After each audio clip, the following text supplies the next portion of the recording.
আসসালামু আলাইকুম, স্বাগত জানাচ্ছি মেহেরাজ ফার্ম কিচেনে। কেমন আছেন সবাই? আশা করি ভালো আছেন। আল্লাহর অশেষ রহমতে আমিও ভালো আছি। বন্ধুরা, ফিরে এলাম নতুন আরও একটা রেসিপি নিয়ে। আজ আপনাদের তৈরি করে দেখাবো আমের বড়া পিঠা বা পাকোয়ান পিঠা। আশা করি রেসিপিটা আপনাদের ভালো লাগবে।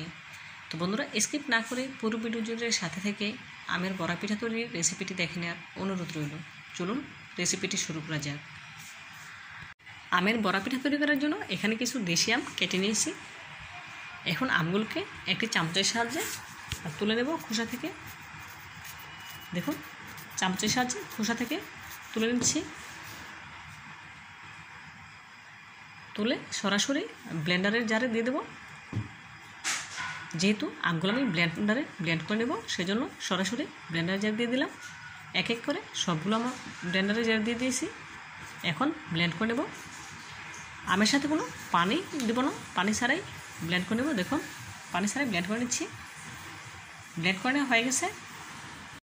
ব্লেন্ড করে রাখা আমের পাল্প এখন আমি একটি মিক্সিং বোলে তুলে নেব। মিক্সিং বোলে নিয়ে নিয়েছি।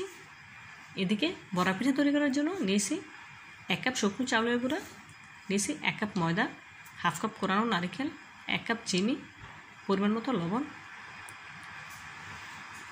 এখন আমের পাল্পের সাথে প্রথমে অ্যাড করে দেব 1 কাপ চিনি। চিনি পরিমাণটা আপনারা আপনাদের স্বাদ মতো দেবেন।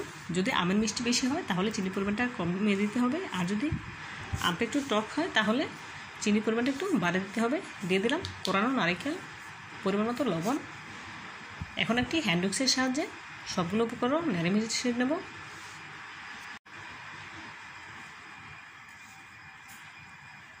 দেখুন, নেড়ে মিশিয়ে নিয়েছি। এখন এর সাথে অ্যাড করে দেবো শুকনো চাউলের গুঁড়া। এখানে আমি শুকনো চাউলের গুঁড়ো নিয়েছি, আপনারা চাইলে ভেজা চাউলের গুঁড়ো নিতে পারেন, কোনো অসুবিধা নেই। প্রথমে আমি চাউলের গুঁড়া আমের পাল্পের সাথে নেড়ে মিশিয়ে নেব। দেখুন, মিশিয়ে নেওয়া হয়ে গেছে। এখন দিয়ে দেবো ময়দা।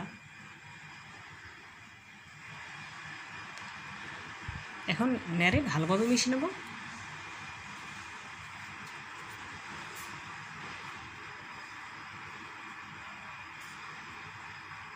তো বন্ধুরা, আপনাদের কাছে ছোট্ট একটি রিকোয়েস্ট রইল, যারা আমার ভিডিওটিতে এখনও লাইক দেননি প্লিজ একটি লাইক দিয়ে দেবেন। আর যারা আমার চ্যানেলে নতুন ভিজিট করেছেন চাইলে চ্যানেলটি সাবস্ক্রাইব করে আমার পাশে থাকতে পারেন এরকম নিত্য নতুন রেসিপি পাওয়ার জন্য।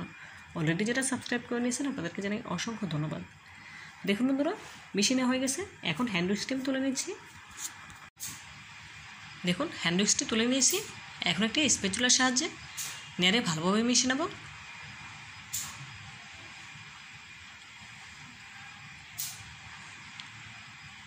খুব ভালোভাবে নেড়ে নিতে হবে।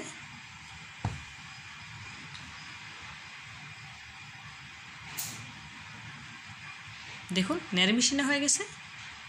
এখন এগুলোকে রেস্ট রেখে দেবো 20 মিনিটের জন্য। 20 মিনিটে বড়া পিঠা তৈরির জন্য ব্যাটারটি পারফেক্টভাবে সেট হয়ে থাকবে। দেখুন, এখন ঢেকে রেখে দিলাম 20 মিনিটের জন্য। ফিরে আসছি 20 মিনিট পর। 20 মিনিট পর ফিরে এলাম। দেখুন, বড়া পিঠার ব্যাটারটি পারফেক্টভাবে সেট হয়ে গেছে। এখন চুলায় একটি প্যানে পর্যাপ্ত পরিমাণ তেল গরম করে নিয়েছি। এখন একটি চামচের সাহায্যে এখান থেকে 1 চামচ করে ব্যাটার নিয়ে গরম তেলে দিয়ে দেবো বড়া পিঠার আকারে। দেখুন, এক এক করে আমি বড়া পিঠার জন্য ব্যাটার দিয়ে দিচ্ছি। বন্ধুরা, চুলার আঁচ মিডিয়াম হিটে রেখেছি।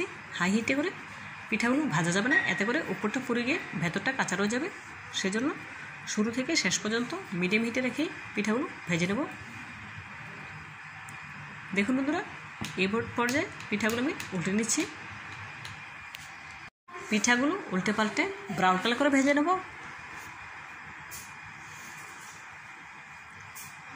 বন্ধুরা, এই পিঠাগুলো তৈরি করা একদম সহজ, খেতে কিন্তু খুবই সুস্বাদু। আপনারা না খেলে বুঝতে পারবেন না এই পিঠাগুলো খেতে কতটাও সুস্বাদু হয়। আপনারা অবশ্যই একবার হলেও ট্রাই করবেন, খেতে খুবই ভালো লাগবে।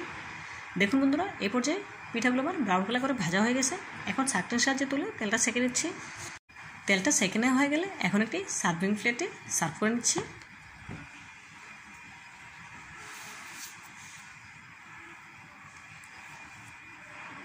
দেখুন, বাকি পিঠাগুলো তুলে নিচ্ছি। একই প্রসেসে সবগুলো পিঠা তৈরি করে নেব। সবগুলো পিঠা ভেজে নিয়েছি। দেখুন বন্ধুরা, মাশাআল্লাহ পিঠাগুলো আমার কতটা সুন্দর এবং লোভনীয় হয়েছে, দেখে নিশ্চয়ই বুঝতে পারছেন। এখন একটি পিঠা আপনাদের ভেঙে দেখাচ্ছি। দেখুন মাশাআল্লাহ পিঠার কালারটা কতটা সুন্দর এসেছে, কতটা সফট হয়েছে, দেখে নিশ্চয়ই বুঝতে পারছেন। আপনারা অবশ্যই একবার হলেও আমার এই রেসিপিটি ট্রাই করবেন, খেয়ে দেখবেন, খুব ভালো লাগবে ইনশাআল্লাহ। তো বন্ধুরা, আমার রেসিপিটি যদি আপনাদের একটু হলেও ভালো লেগে থাকে প্লিজ লাইক, কমেন্ট এবং শেয়ার করবেন, আর আমার চ্যানেলটি সাবস্ক্রাইব করতে একদম ভুলবেন না। আজকের মতো বিদায় নিচ্ছি, আল্লাহ হাফেজ।